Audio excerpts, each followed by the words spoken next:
vamos a partir hablando de lipedema, ¿ya? Que como su nombre lo indica, el nombre lo dice todo. Lipoedema. En Estados Unidos lipedema, pero en Europa se le llama lipoedema. Lipo de grasa, edema de líquido. ¿Por qué? Porque es una mezcla de ambos, ¿ya? En general el lipedema son esas típicas mujeres que son delgadas para arriba y más anchas para abajo. O sea, tienen como esta forma de perita. Pero no es solo eso. En general las latinas, por ejemplo las árabes, tenemos mucha forma de perita, pero no por eso tenemos lipedema. Que es lo que vamos a estar hablando en esta live, de cómo diferenciar, por ejemplo, de grasa normal a grasa de lipedema, porque son distintas. En general, el lipedema se manifiesta con esta forma de perita, esta grasa en las piernas que cuesta mucho reducir. Una paciente con lipedema, estoy ansiosa por la respuesta y diferencia entre PF y lipedema. Ah, sí, lo vamos a hablar, pero primero vamos a partir explicando un poco en qué consiste el lipedema. Yo sé que algunos de ustedes lo deben saber muy bien, pero otras personas quizás no tanto, entonces voy a partir de cosas que quizás para algunos son muy básicas, pero como hay distintas personas escuchando, voy a partir desde el inicio y de ahí voy a ir hablando de las diferencias.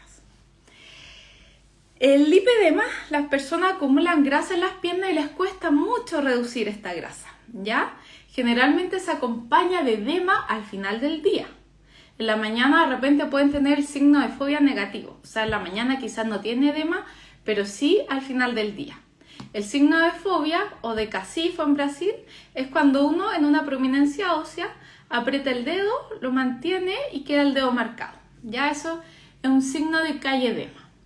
Y en el lipedema existe, pero de prominencia en la tarde y en extremidades inferiores. Ya no es un edema generalizado. A diferencia de la grasa normal, la grasa del lipedema, la persona siente molestia o dolor al tacto, ¿ya? Que es una cosa que vamos incorporando en nuestra evaluación. En un lipedema hay que tocar a la paciente para ver si tiene aumentada la sensibilidad o siente dolor, ¿ya? Es una de las cosas que vamos a evaluar para distinguirlo de grasa normal. También tienen la piel fría de los pies, ¿ya? Y también de las manos. Generalmente pueden tener el genu valgus y pueden también ser hiperlaxas. Otra característica es que hacen hematomas ante el mínimo trauma. O sea, la paciente siempre relata que tiene un moretón o uno le ve que tiene hiperpigmentación, o sea, tuvo un moretón en las extremidades inferiores. Eso también es característico del lipedema. O sea, lo más importante es molestia o dolor, edema al final del día, esta forma de perita con esta grasa que cuesta que reduzca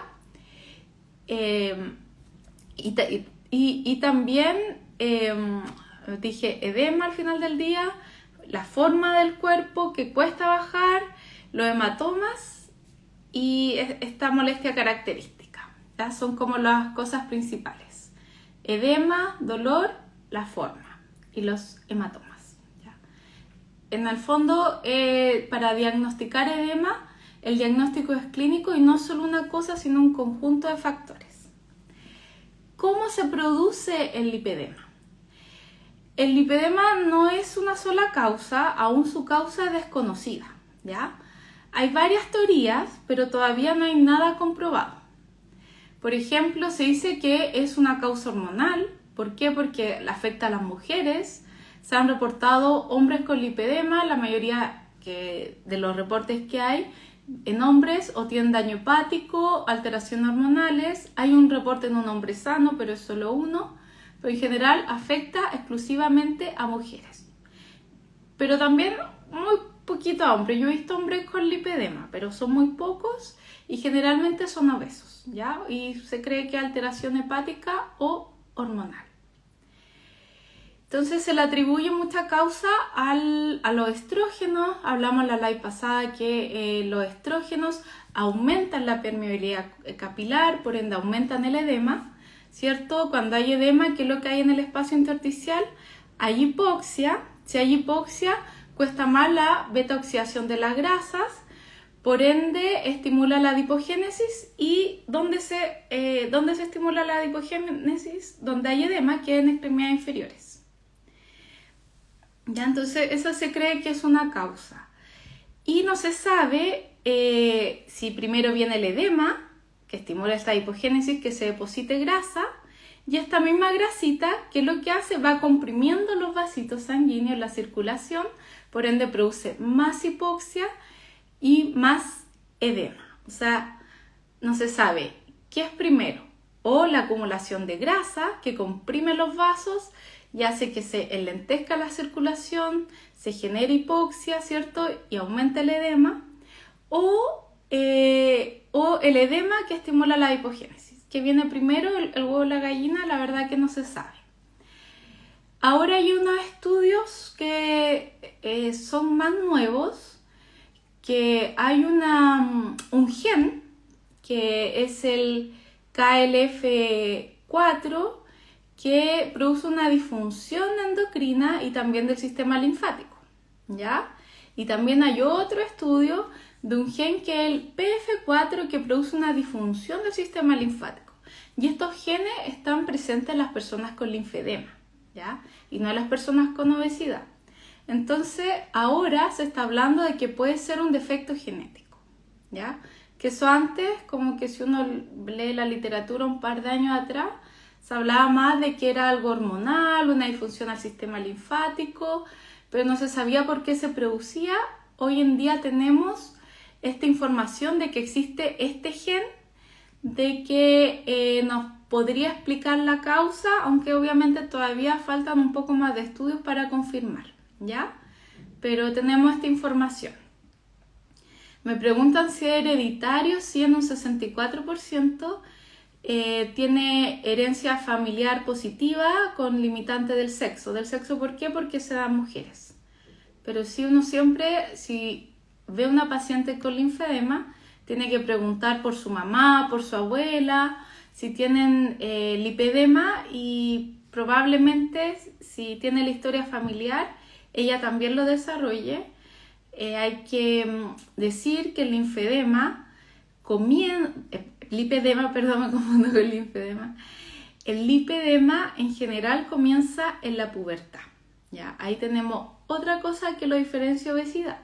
¿Por qué? Porque la persona era delgada cuando era niña, y después de la pubertad le empezaron a engordar las piernas en forma desproporcional al tren superior, ¿ya?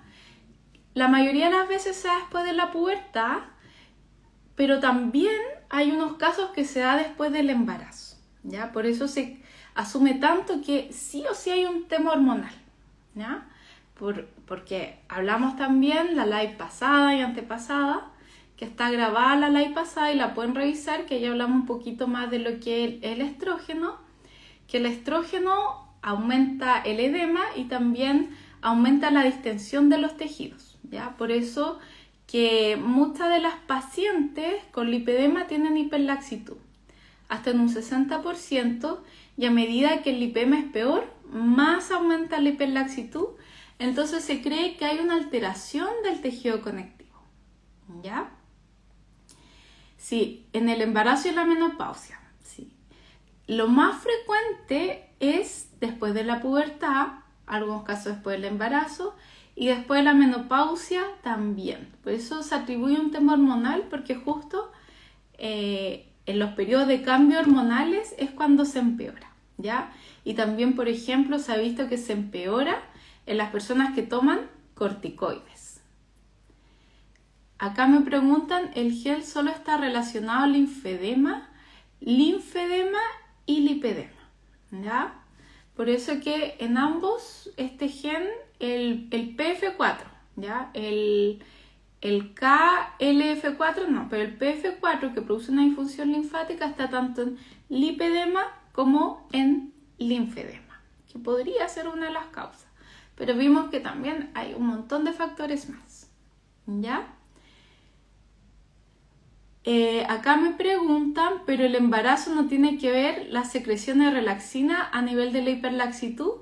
Sí, también. La relaxina, también los estrógenos, progesterona, es un conjunto de cosas de que nos distienden nuestro tejido conectivo. Eso es con el fin de que nosotros durante el parto tengamos más movilidad de la pelvis y nuestros huesos también se puedan abrir más, pero eso trae toda la consecuencia de disminución de retorno venoso y linfático con posterior edema, ¿ya? O sea, en el embarazo están estos factores de relaxina, pero también de estrógeno, y también otro factor en el embarazo que tendemos a aumentar de peso. En general, las pacientes con lipedema, les voy a dar un dato. Solo el 3% de las pacientes con normopeso tiene lipedema. En la clínica Foldi se estudiaron 2.300 pacientes con lipedema. 2.300, un número importante, ¿ya? De las cuales, de las normopesos, solo el 3% tenía lipedema. El porcentaje era el 3% y el 88% que tenía lipedema eran obesas. O sea, ver un lipedema de diagnosticada, estoy hablando, en alguien normopeso es raro, ¿ya? La mayoría de la gente que tiene lipedema tiene sobrepeso y muchas tienen obesidad. Estamos hablando era el 3% tenía de las 2.300 con lipedema, el 3% era normopeso, el 9% sobrepeso, o sea, un índice de masa corporal entre 25 y 30, y el 88% tenía un índice de masa corporal sobre 30, o sea, era obesa, ¿ya? ¿Eso qué quiere decir? Que que quizás yo nunca desarrolle lipedema si yo quizás tengo la historia familiar, pero yo mantengo mi peso, ¿ya? Si yo mantengo mi peso, hago una dieta sana, antiinflamatoria, se habla que es la dieta más efectiva. Esto es alto frutas, verduras, agua, no gaseosa, etc. Rica en vitamina C. Puede ser que yo nunca llegue a esos estados avanzados que uno ve en internet, que de repente la gente se asusta. La gente, uno le dice, tiene lipedema, lo primero que hace es Google. Y ve así unas piernas así horribles y dice, no. Bueno, si yo me cuido, puede que quizás nunca llegue a eso. Se dice que es una condición crónica progresiva, pero la verdad que hay gente que mantiene su peso, hace dieta y ejercicio y nunca llega a avanzar en estadios mayores, ¿ya? O sea, tampoco alguien que tiene lipedema no es el fin del mundo. Si se cuida, lo va a mantener, ¿ya? No va a seguir evolucionando. De hecho, se plantea de que justamente en el embarazo uno tiene que cuidarse mucho, hacerse mucho drenaje linfático, ojalá usar compresión, porque yo cuando engordo las piernas. Y una vez que ya engordé, o sea, aumenté mi tejido adiposo superficial a nivel de las extremidades inferiores, eso es lo que cuesta mucho reducir, ¿ya? Que vamos a explicar el por qué cuesta reducir. Quiero saber si tienen alguna pregunta.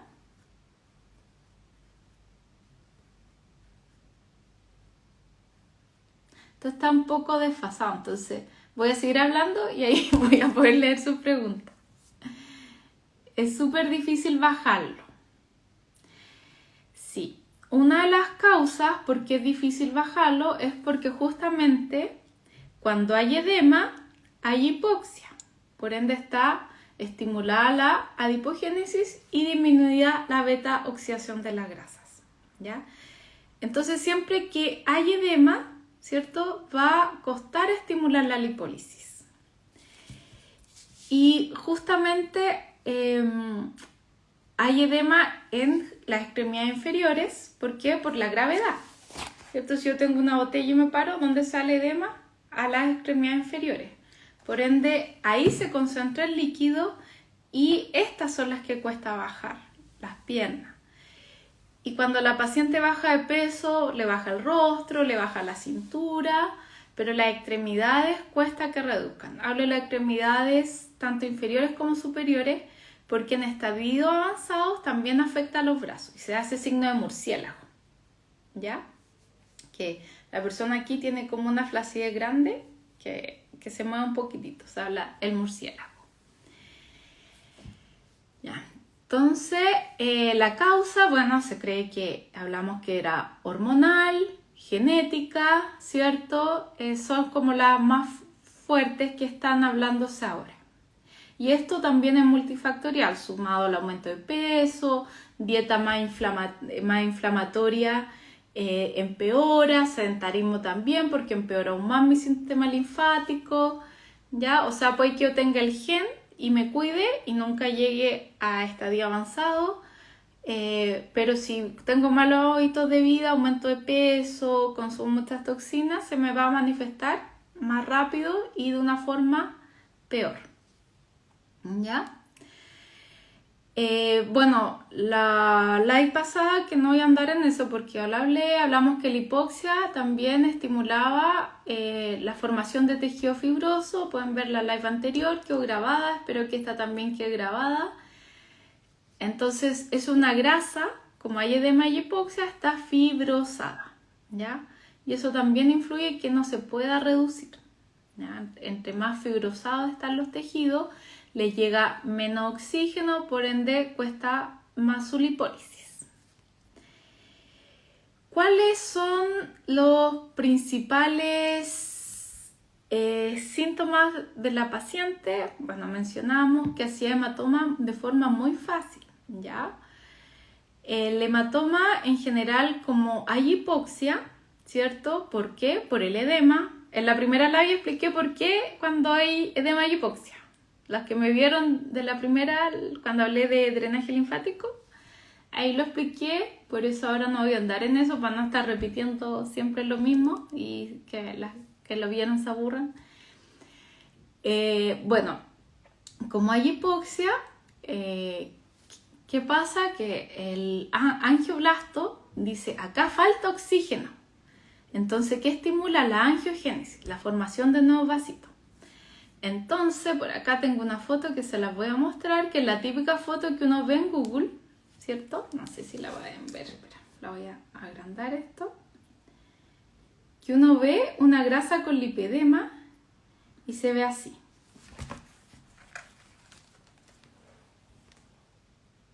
Esa es la grasa normal y esa es la grasa con lipedema, ¿ya? Y es por lo mismo, porque la hipoxia, ¿qué hace? Estimula el angioblasto que produzca angiogénesis, porque si acá falta oxígeno, ¿qué voy a hacer?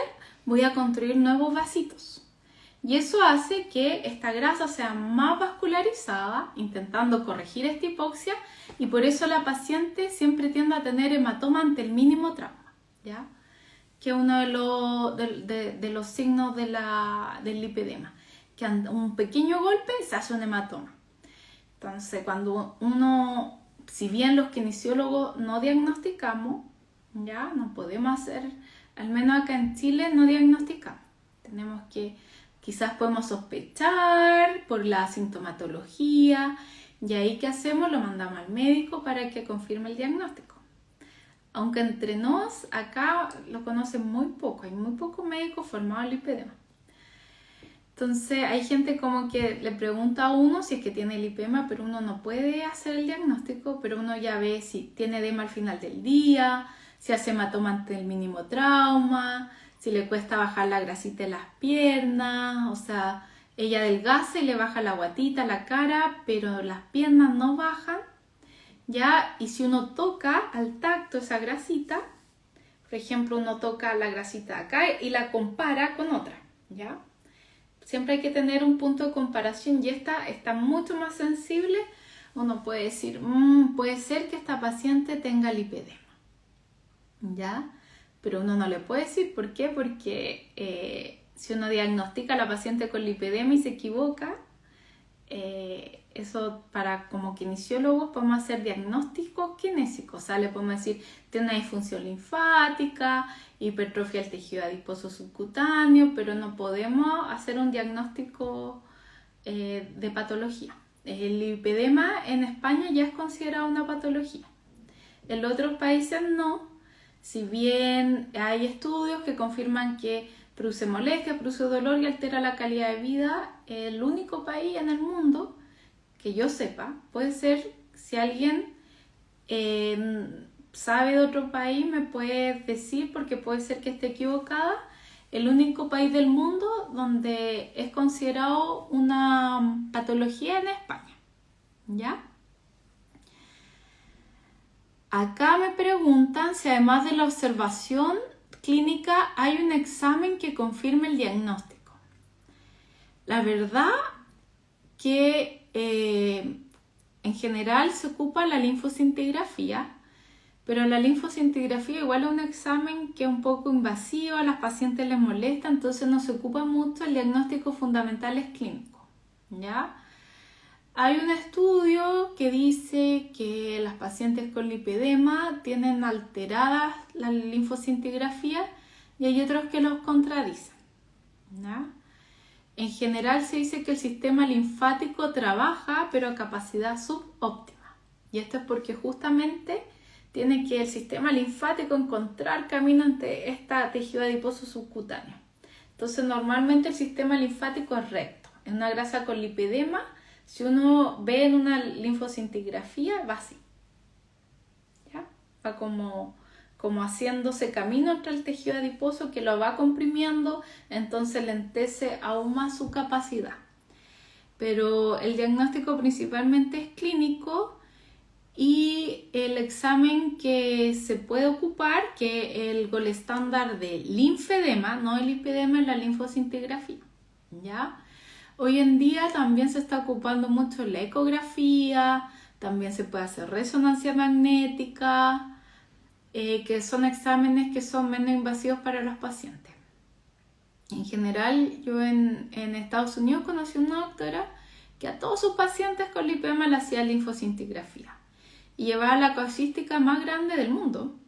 Y justo yo la conocí en un curso que hice, que lo hicimos juntas en el hospital de Myanmar, que es muy conocido por la parte linfática. Bueno, y ella me decía de que a todos, como ella era doctora, le hacía el examen, tenía más de 100, eso fue hace como 3 años atrás, ahora debe tener mucho más. Y todos desde el inicio tenían una alteración de la linfocintigrafía, ¿ya? Y ella lo presentó en varios congresos porque justamente esto era muy importante para explicar de que el lipedema comienza como una disfunción del sistema linfático como planteaba ella, ¿ya? Y no como hay gente que dice no, que es justamente este tejido graso que va comprimiendo los linfáticos que impide la circulación correcta linfática. Y con este estudio de genética ya se plantea de que sí, de que como este gen produce una disfunción en el sistema linfático, se plantea ya como de forma más correcta, o ya hay un poco más de evidencia de que sí, de que parte como una disfunción del sistema linfático. Acá, ¿qué más me preguntan? Ya, vamos a hablar un poco de cómo diferenciar. ¿Les quedó claro cómo se produce el lipedema?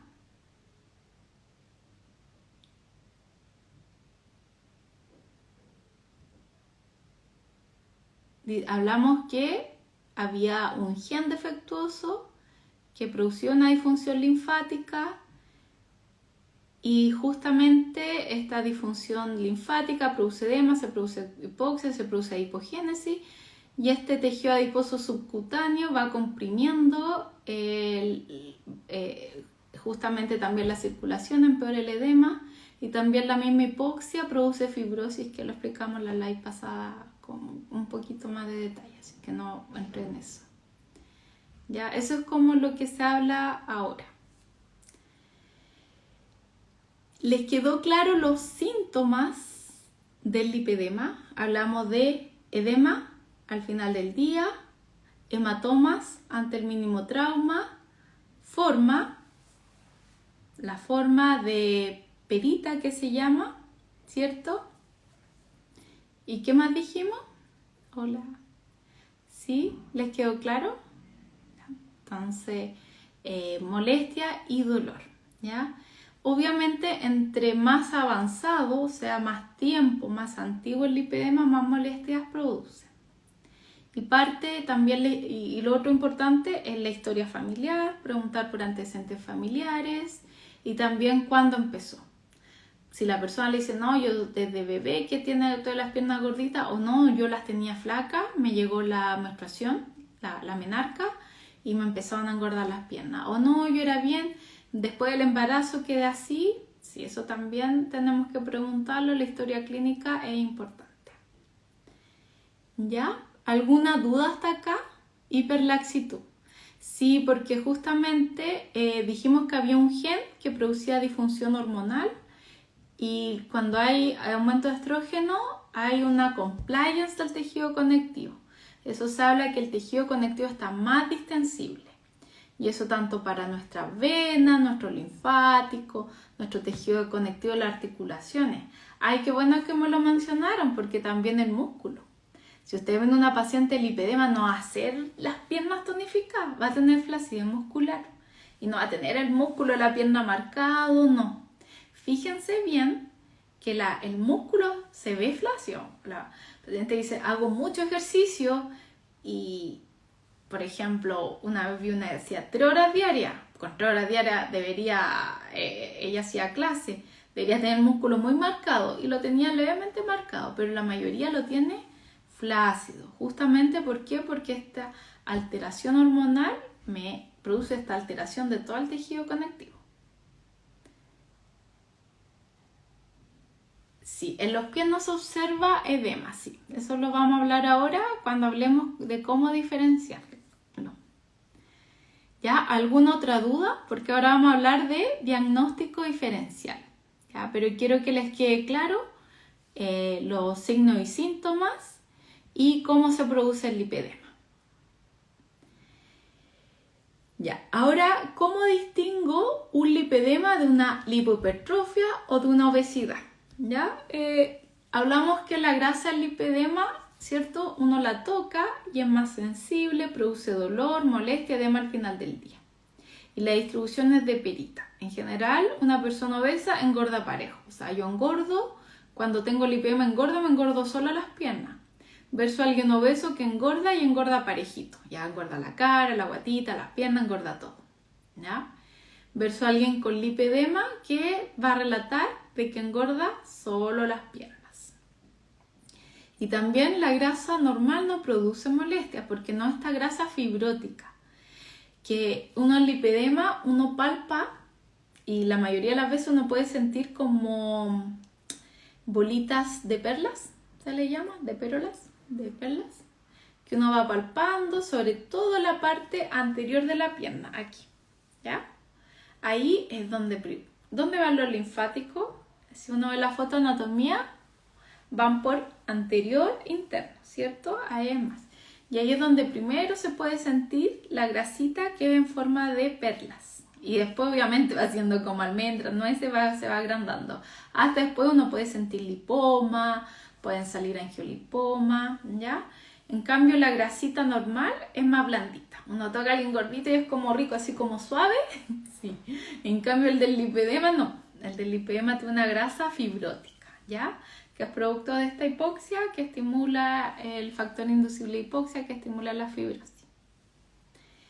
Ya, esa es una forma de diferenciarlo de obesidad. La obesidad también afecta a hombres y mujeres, puede tener también es simétrica, ¿cierto? Afecta a todo y puede que la persona desde chiquitita la tenga y no específicamente después de la menarca, ¿ya? Entonces la obesidad tiene una grasa de distribución pareja, una grasa que no está fibrótica, que es más suave, no produce dolor y no necesariamente van a presentar edema también. Recuerden que el lipedema, ¿ya? El edema es muy importante. Aunque también se habla que los obesos tienen más tendencia a sufrir linfedema, ¿ya? Pero el linfedema es distinto al lipedema. Y ahora vamos a explicar cómo diferenciar lipedema de linfedema, ¿ya? Ahora quiero preguntarles, ¿hay alguna de ustedes que no sepa lo que es linfedema, como para hacer una introducción cortita, o ya todos saben?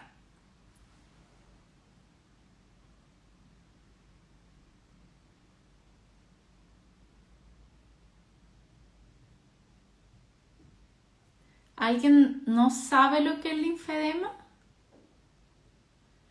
Ya, voy a hablar muy cortito lo que es linfedema. El linfedema es una alteración del sistema linfático que se produce por dos motivos, ya sea por una malformación o por un daño, ¿ya?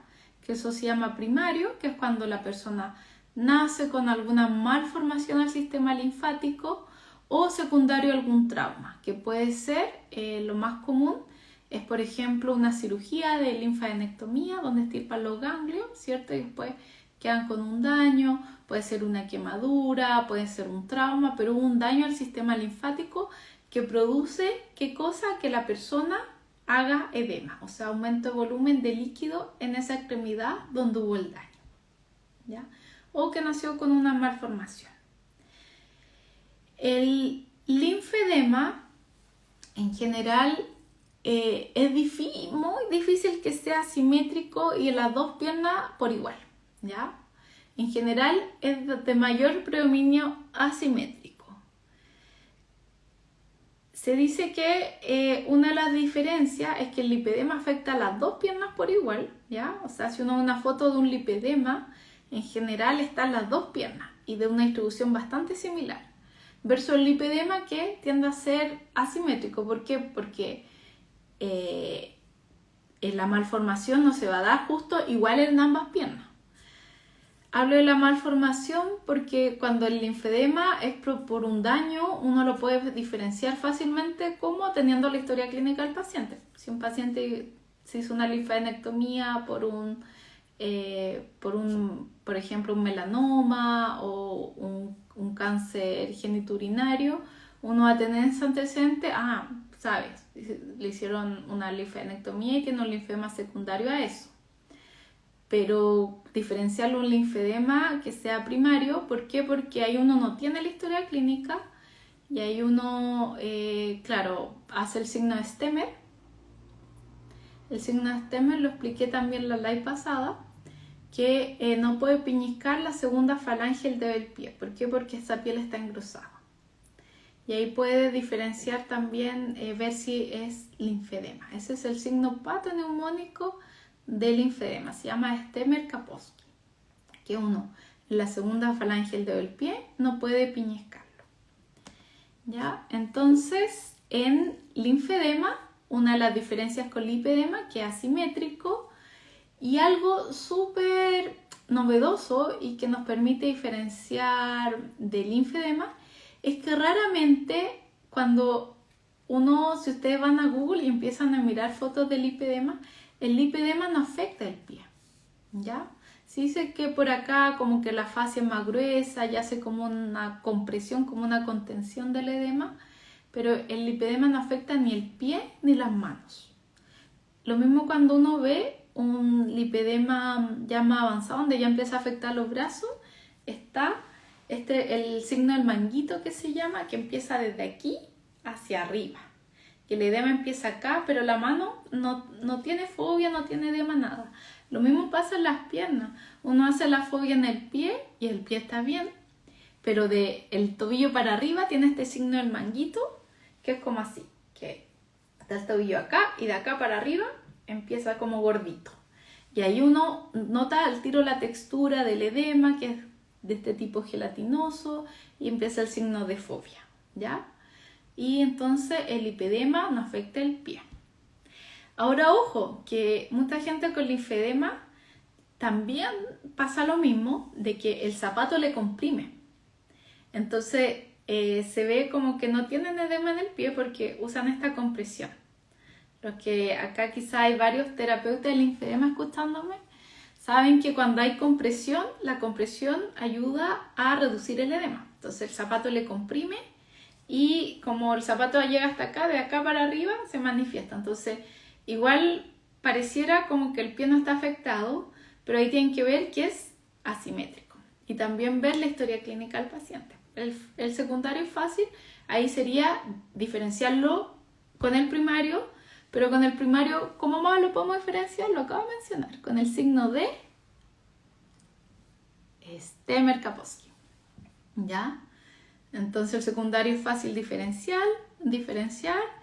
El primario, claro, justamente puede ser que por el zapato también uno vea, oh, no tiene afectado el pie, un lipedema, no, es por la compresión del zapato, pero el linfedema va a tener el signo de Stemmer y el lipedema no, ¿ya? Así se diferencia. Insuficiencia venosa crónica de lipedema, ¿ya? Acá me preguntan una pregunta muy buena. ¿Post-cáncer inguinal puede ocurrir ambos? Sea linfedema y con el tiempo lipedema. Sí, puede ser que una persona con lipedema tenga un trauma y haga un lipolinfedema, ¿ya? Se combinan las dos. De hecho, un lipedema sin tratamiento, que la persona no se cuide, puede progresar un lipolinfedema. ¿Por qué? Porque hablamos de que hay una disfunción del sistema linfático, este se sobrecarga y esta sobrecarga hace que el sistema linfático trabaje hasta que se fatigue, se daña y ya como hay un daño, ya hablamos que el linfedema es un daño al sistema linfático, es un daño que se produce por sobrecarga, ahí se produce el lipolinfedema. Similar a si yo, por ejemplo, trabajo 20 horas diarias, me fatigo, me sobrecargo y me enfermo, ¿ya? Eso mismo pasa con alguien que no se cuida su lipedema, que ya tiene una alteración del sistema linfático y lo sobrecarga, no usa compresión, no se trata, aumenta de peso y este se llega a dañar y ahí se transforma en un lipolinfedema, que ahí ya es considerado una enfermedad, ¿ya? Insuficiencia venosa crónica, ¿cómo lo diferencio de un lipedema? ¿Ya? Voy a dar por hecho de que todos saben lo que es una insuficiencia venosa crónica. ¿Sí? Ya, para no hablarle. Bueno, la verdad que es similar a lo del lipedema en general. La insuficiencia venosa crónica afecta las extremidades inferiores. Puede ser asimétrica, por ejemplo, en un síndrome postrombótico.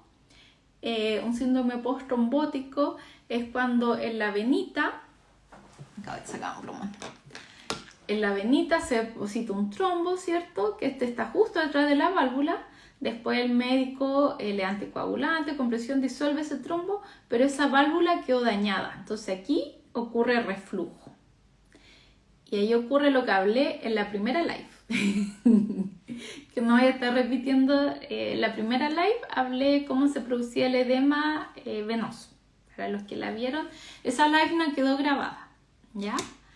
Bueno, cuando es síndrome postrombótico se produce un edema simétrico, pero en general hay varios edemas de tipo venoso. Por ejemplo, gente que está mucho de pie, que tiene tendencia a las varices, de que produce edema en ambas extremidades inferiores, pero el edema también afecta al pie y al tobillo. Dijimos que el lipedema en el pie no tiene edema, o sea, si uno hace el signo de fobia en el pie, no tiene edema.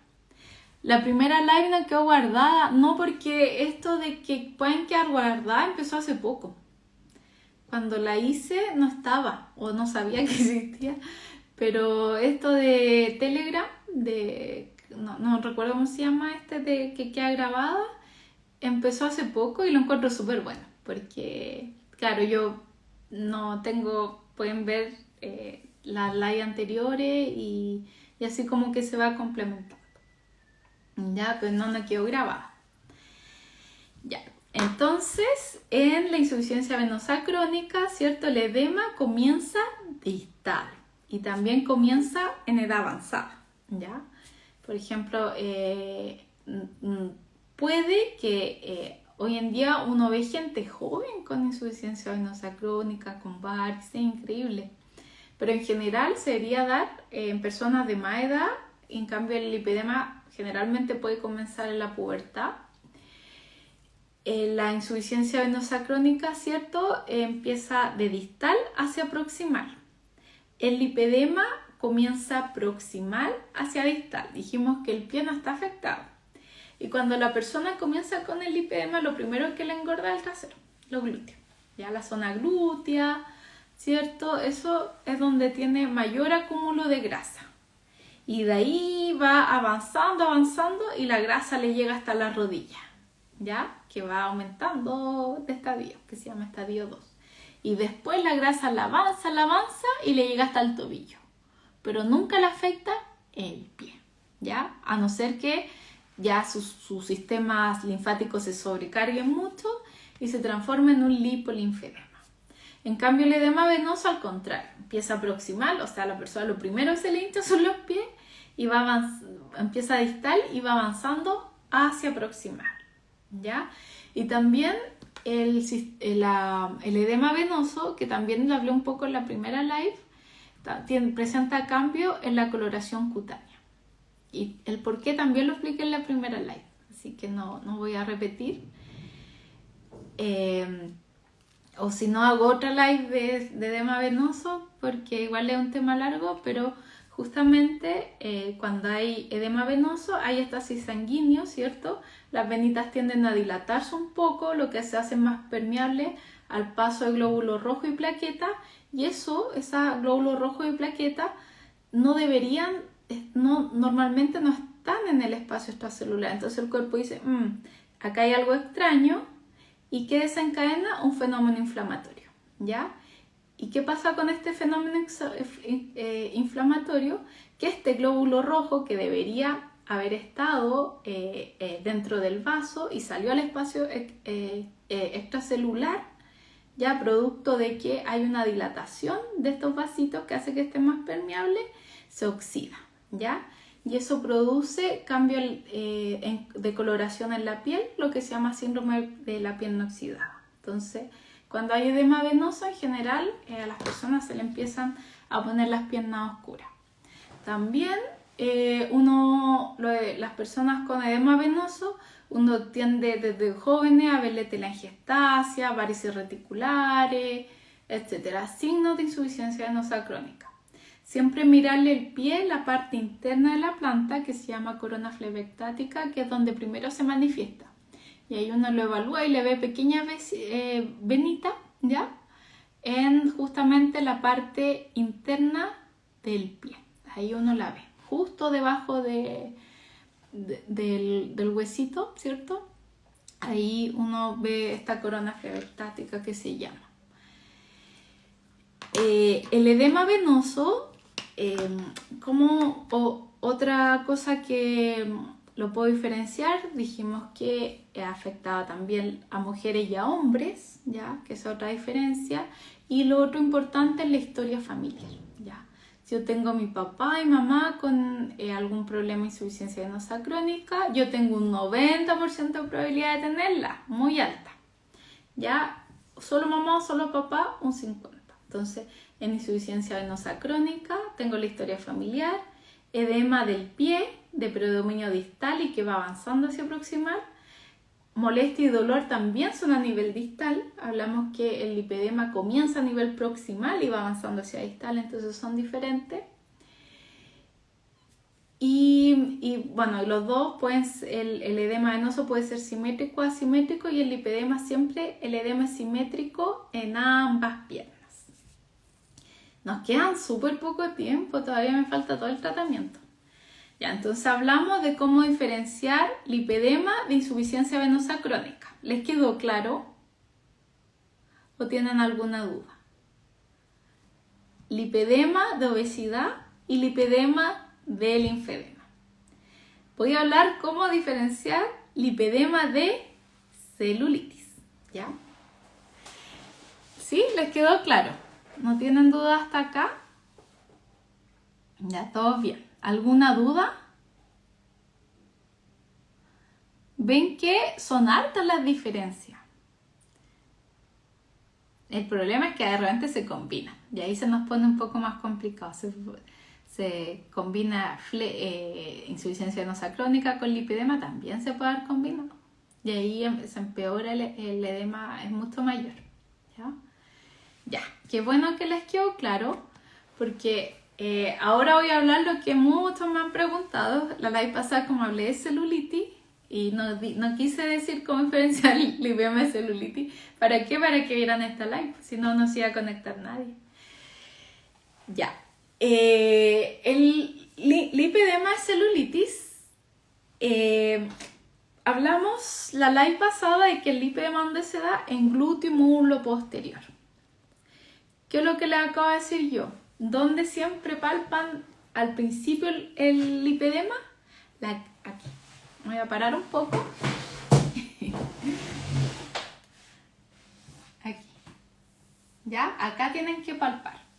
Y acá van a tener aumento de la sensibilidad y van a sentir como estos tipos de collar de perlas. ¿Ya? Collar de perlas. En cambio, la celulitis se va a dar más en la parte glúteo-muslo posterior. Lo otro que la celulitis, no necesariamente alguien con celulitis va a tener forma de perita y no va a poder bajar de peso. Entonces también es importante la historia de la paciente. Dijimos que la paciente con lipedema no puede bajar de peso, ¿ya? Baja de peso pero no puede perder la grasita de las piernas. Y eso era justamente por el edema y la hipoxia. En cambio, la persona con celulitis, cuando baja de peso, baja las piernas. Alguien me puede decir, bueno, la celulitis también tiene edema y tiene dolor. Sí, pero es localizado en glúteo y muslo posterior. En cambio, el edema en estadio avanzado abarca toda la pierna, ¿ya? Entonces tenemos la historia de la paciente. Tenemos que la paciente adelgaza, la paciente con celulitis adelgaza, su celulitis está más ubicada en muslo y glúteo posterior, versus que el lipedema afecta a toda la pierna. Y lo otro, también el componente edema es peor en lipedema que en celulitis. Hay celulitis, recuerden la live pasada que hablamos que son más flácidas, no necesariamente tienen edema o molestia al final del día. Y lo otro súper importante es el tema de los hematomas. Ya hablamos que justamente esta hipoxia estimula la producción de más vasitos que hace que la paciente se haga hematoma en toda la pierna. Alguien me puede decir, bueno, una celulitis con estadio 3 también tiene más tendencia a hacer hematoma. Sí, pero va a ser en glúteo y muslo posterior. Versus la paciente con lipedema es en cualquier parte de la pierna. Y si ustedes tocan a alguien con celulitis estadio más avanzado, el dolor va a estar localizado acá, pero la van a tocar por anterior y no le va a doler. En cambio, alguien con lipedema la van a tocar por anterior, por posterior, por todos lados va a tener aumentada la sensibilidad. Y eso nos ayuda a diferenciar celulitis de lipedema. ¿Ya? ¿Les quedó claro? ¿Tienen alguna duda? Sí, se palpa el aductor el lipedema, toda la parte interna. ¿Ya? Y esa va a estar aumentada la sensibilidad. Y van a hacer el signo de la cáscara de naranja y van a estar en toda la pierna, hasta en la pantorrilla. Versus en celulitis que va a estar localizada, ¿ya? Y la tendencia a hacer hematoma, la historia clínica, ya hay harta forma de diferenciarlo. No son unos factores, sino dos. Ya les quedó claro, no tienen ninguna duda. O sea, saben, celulitis de lipedema, que no es difícil. Pero claro, por ejemplo, hay mucha gente que pregunta, celulitis ya estadio avanzado donde hay dolor versus lipedema. Y ahí uno puede decir, bueno, la celulitis ya saben, está localizada en la región posterior y otras partes no va a tener dolor, aumento de sensibilidad, la paciente baja de peso y no necesariamente tiene esta forma de perita. Y lo otro, que casi se me olvida decirlo, la paciente con celulitis puede tener buen tono muscular, ¿ya? O sea, si uno le hace los test de fuerza muscular, no necesariamente tienen alteración si bien se puede dar que una paciente con celulitis tenga algún problema de estrógeno, van a haber pacientes con estadio 3 celulitis, pero sus piernas están súper tonificadas, versus con alguien con lipedema que, aunque haga mucho ejercicio, le cuesta tonificar las piernas, que esa es otra diferencia. Ya, mucha información. Ahora vamos a hablar un poco de su abordaje. ¿Les quedó claro?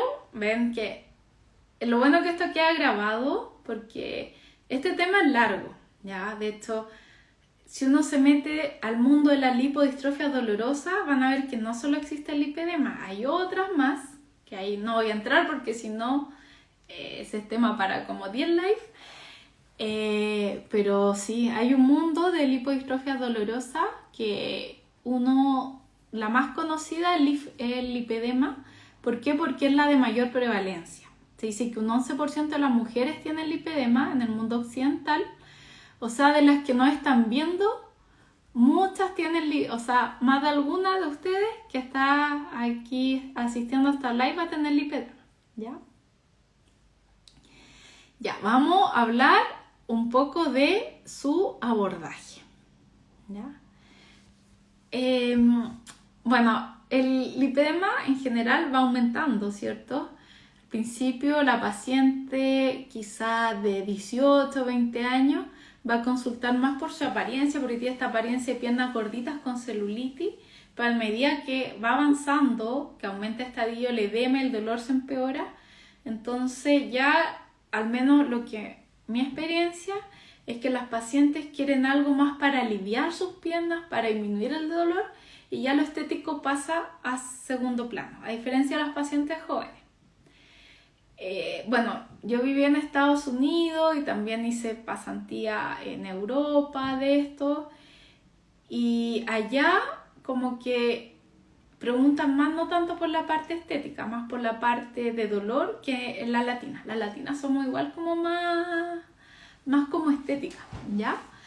Pero voy a hablar rápidamente porque nos queda muy poco tiempo, nos quedan 5 minutos para que alcancen a hacer alguna pregunta y aclarar sus dudas. Hay lipedema que tienen más componente edematoso que otros. O sea, hay lipedemas que van a ver ustedes unos lóbulos de grasa localizada más grandes y no tanto edema, ¿ya? Versus otros que tienen como la pierna con mucho edema. Entonces, no todos los tratamientos de linfedema van a ser iguales, ¿ya? Si yo tengo un paciente con lipedema que tiene esta típica pierna como de columnita, que no afecta el pie, pero así la pierna tiene harto edema, ¿qué técnica van a realizar? Todo lo que es drenante, ¿ya? Que drenaje linfático, taping, compresión neumática. Siempre indicar compresión a la paciente, ¿ya? Eso es muy importante. De hecho, yo diría que la terapia que más recomiendan los médicos, los consensos, etcétera, es la compresión. Y como kinesiólogo, yo creo que nos falta un poco de formación de cómo prescribir compresión, ¿ya? Eso nos enseña en pregrado. Entonces, y si uno lee los consensos, es lo que más recomiendan. Y uno lo tiene que saber prescribir, ¿ya? Eso es parte fundamental. Y también tiene que saber convencer a la paciente de usarla, ¿ya? Entonces, si un lipedema más edematoso, más drenante. ¿Por qué? Porque eso también va a atenuar el dolor. Y quedan 3 minutos. Ya, y si es más lobular, porque de repente se da que hay una mezcla de lipedema con adiposidad localizada, ¿ya? No siempre es lipedema puro. Ahí puedo ocupar técnicas, por ejemplo, vacuum, puedo ocupar técnicas mecánicas, ya no ocupar técnicas térmicas de frío extremo, calor extremo. Pero puedo ocupar terapia de onda mecánica y siempre combinado con drenaje. Y también tonificar, siempre también es bueno. Recuerden que les cuesta tonificar y tonificar también aumenta la bomba muscular, estimula el retorno venolinfático y esto puede ser a través de plataforma vibratoria, electroestimulación. Lo que tiene evidencia en la terapia es congestiva compleja, tiene evidencia de que disminuye la fragilidad capilar, el edema, ¿ya? No tiene evidencia de que disminuye el tejido adiposo. Por ende, lo que se habla en la literatura, el gold estándar, es liposucción para disminuir el tejido adiposo, ¿ya? Combinado con terapias congestivas complejas para disminuir dolor, fragilidad capilar y edema. Entonces ahí se abarcan todos los síntomas del lipedema, que ese sería como el tratamiento gold estándar, ya que se habla ahora que es lo más recomendado. Y siempre en una cirugía, el pre y postquirúrgico, hacer terapias congestivas complejas.